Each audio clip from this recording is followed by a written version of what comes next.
नमस्कार दोस्तों, स्वागत है आपका जीएस बाई देवदुर्ग क्लास में। आज हम बात करेंगे सेरोगेसी के बारे में।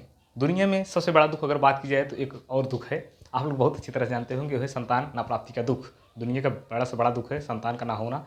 किसी भी इंसान के अगर पूछा जाए तो शादी क्यों की जाती है, तो कहा जाता है कि वो सुखद जीवन के लिए। सुखद जीवन कब होता है?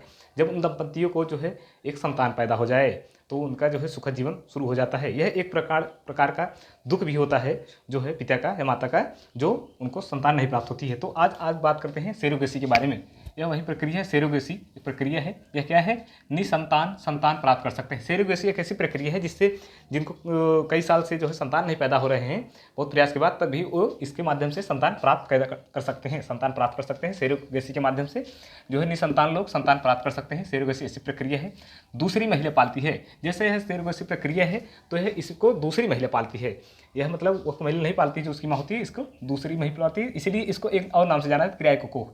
जैसे एक महिला हुई यहाँ पे, उसका कोख हो गया, तो यह स्पर्म अपने अंदर लेकर मतलब पालती है बच्चे को, तो यह क्रियायक कोख इसी प्रकार माना जाता है, क्योंकि यह दूसरी महिला इसको पालती है और उसे सेरोगेट मदर कहते हैं। जब महिला दूसरी महिला पालती है तो उसे सेरोगेट मदर कहते हैं। इसे एग्रीमेंट भी होता है, इसमें एग्रीमेंट होता है, मतलब हाँ, इतने 9 महीने के लिए यह महिला इस बच्चे को पाल रही है, और यह जो बच्चा इस महिला के माध्यम से पैदा होगा, यह जो है इस महिला का नहीं होगा। जो महिला हक जता रही है, मतलब जो पालती है, अपने पेट में लेकर पाल रही है, उसका नहीं हक होगा, क्योंकि यह एग्रीमेंट यहाँ पे हो जाता है कि यह जो संतान यहाँ से उत्पन्न होगा, यह उस महिला का नहीं होगा जिसके पेट में पल रहा है। तो आगे देखते हैं सेरोगेसी के प्रकार। सेरोगेसी जो है 2 प्रकार के होते हैं, एक परंपरागत होता है, एक जनरेशन होता है, जेस्टेशनल। उसके बाद ये परंपरागत वाले में, परंपरागत बात की जाए, परंपरागत प्राकृतिक होता है और कृत्रिम होता है। प्राकृतिक कृत्रिम मतलब प्राकृतिक मतलब होता है जैसे पिता का शुक्राणु हो गया, पिता का शुक्राणु लेकर जो है उस महिला के अंदर निषेचन कराया जाता है, तो यह प्राकृतिक माध्यम हो गया।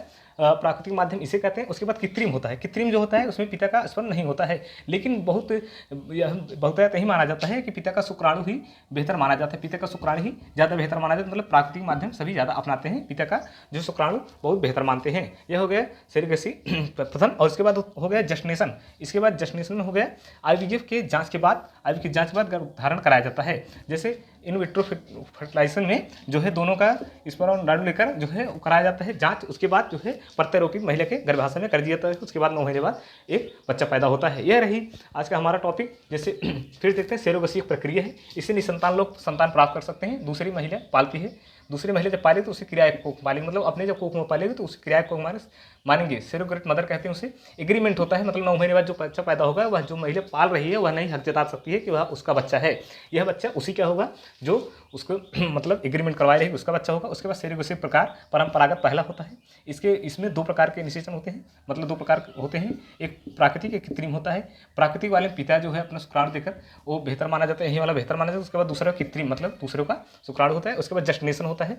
आईवीएफ की जांच के बाद जो है इसमें गर्भधारण कराया जाता है।